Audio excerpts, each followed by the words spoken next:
I went to my first concert when I was probably about 6 or 7, and I just loved live music from the beginning, but I think it was when I saw Journey in 1983 that I was like looking out on the floor like, I want to do that.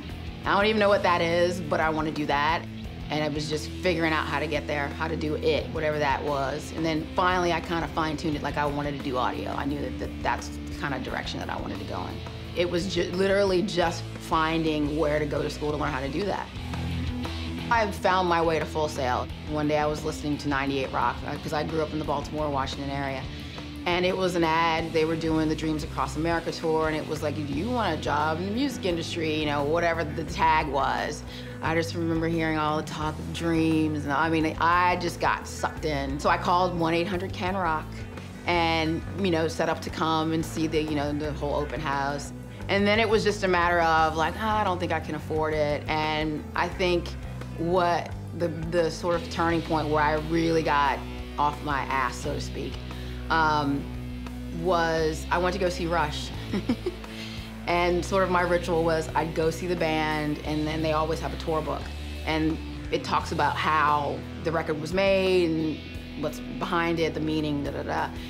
And there was a quote where the drummer, Neil, who's the writer, said that if you give up or if you lose this time, the dream is still there. And I'm gonna start crying right now.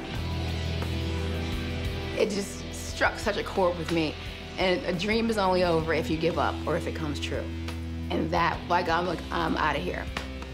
And I was probably at Full Sail, probably months after that. Like, I was like, I have to do this. So I'll figure out the money, and we did. So, thank you, Neil.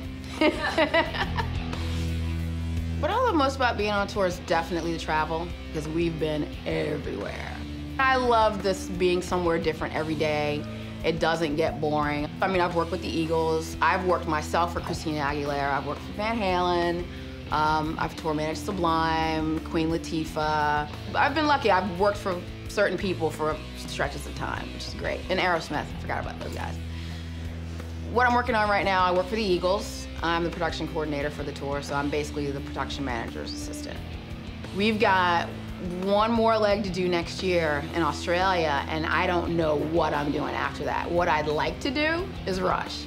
That's my dream gig, that's the one I want, and it's the holy grail of touring, because people who get on with Rush don't quit. But that's what I'm hoping for.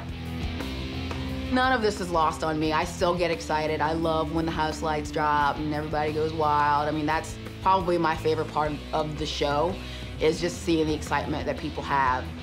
I'm one of the very few people that what I wanted to do when I was little is what I'm doing. And that's probably what I'm most proud of.